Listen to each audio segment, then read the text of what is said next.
Everybody needs to calm the hell down.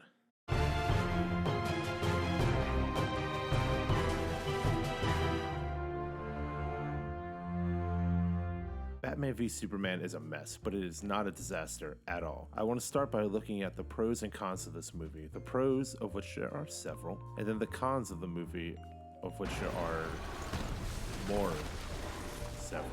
The performances across the board were great. Yes, even Jesse Eisenberg. Look, maybe I was prepared for this performance, maybe my expectations were lowered. I saw this movie a few days after it came out, so people had already been talking about it, so maybe their reactions kind of tempered my expectations a little bit. But let's talk about expectations.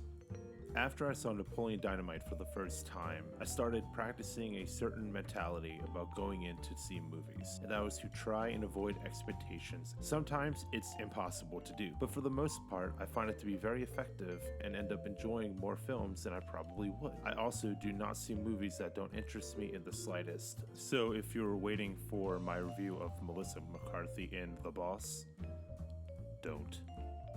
Okay, but Napoleon Dynamite taught me a very valuable lesson, which is a sentence that up to now has probably never been said. When I finally saw Napoleon Dynamite, it had already formed this huge cult following, and it was deemed so funny, and fucking Vote for Pedro shirts were everywhere. So I went in expecting this hilarious, laugh out loud movie, and what I got was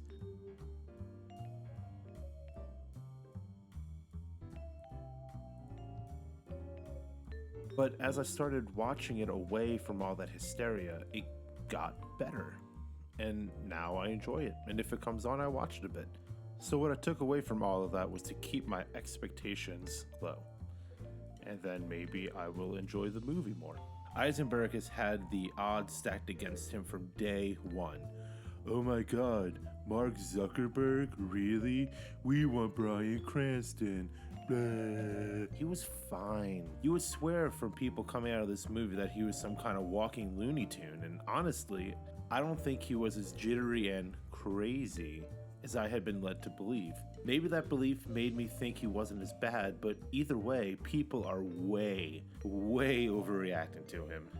He isn't the Lex Luthor of old. This is not the Lex Luthor we've grown up with and we know from the comic books. This could be said about a lot of characters in this movie. But as a new character, he was fine. Some of his motivations didn't make sense, but that wasn't Eisenberg's fault. That was the screenplay. And oh boy, do I have some words about that, but later. Jesse was fine. As a new character, fine. I'm willing to accept it. And for all that talk about him being Joker-esque, I got a much more Riddler vibe from him with his elaborate traps, and he seems to know everyone, including the hero's secret identity somehow, which is never explained, and even his handwriting is very Riddler-like. So I wouldn't be surprised at all if he became like a Riddler-esque character, if not the Riddler, especially in this universe where apparently characters don't matter, and where speculation that Jared Leto's Joker might even be a past Robin. I mean, all bets are off the table. Affleck as Batman was great. He was brutal, he was tortured, and he was a bit murdery. I know what they were doing. He'd been pushed too far, and he lost everyone he loved, but we didn't know that. We had zero lead up, so the audience, we just had to accept, oh yeah, Batman fucking murders people now, no big deal. Oh, but they're criminals. Okay, yeah, but he's still murdering people. With guns. And dreams about murdering people. With guns. But Keaton killed people in '89, Batman. Yeah, and I never liked that movie. I grew up on the Batman animated series, and then I started reading the comics, and I didn't see '89 Batman until I was much older, and I didn't like it. I didn't like any of the Burton Schumacher films, by the way. Not in a, I like them, I make those ice puns all the time, but I don't like, yeah, these are good movies. My favorite Batman story is Long Halloween, and Hush, and The Dark Knight Returns, which this film says it took a lot of inspiration from, and I was put off by first. I was like, whoa, murder, okay. But eventually I accepted it. I said, alright, new Batman, that's fine. And he did a great job, especially as Bruce Wayne. I totally bought it. I love the voice modulator in the suit. I thought all the suits looked great. The Batmobile was but whatever, it was barely in it. I never disliked Cavill as Superman, and I thought he was fine in this movie, just like he was fine in Man of Steel. Again, it's never really Cavill's fault that Superman just makes awful decisions. the writers. And I never really liked Superman anyway, so this whole he has to live up to the past Superman never really meant anything to me. I could give two shits about the old Superman, I don't really care. So he was fine. Jeremy Irons, amazing Alfred, and I can't wait to see more from him. I have nothing else to say. Poor Amy Adams. I feel like everyone's confused what to do with her character, so she just keeps getting captured and making dumb decisions until they need her to die for the Injustice storyline that they are setting up for the next 5 years. I mean, she does fine in the role, but again, the writing is garbage. Gal Gadot, or Gal Gadot, however you say her name, she was barely in this movie. I don't even think she was even called Diana once. She is attractive woman, and then Wonder Woman. Her first scene has 0 dialogue, but they do make her weapons work, including the lasso, which look great. But again, it's hard to judge.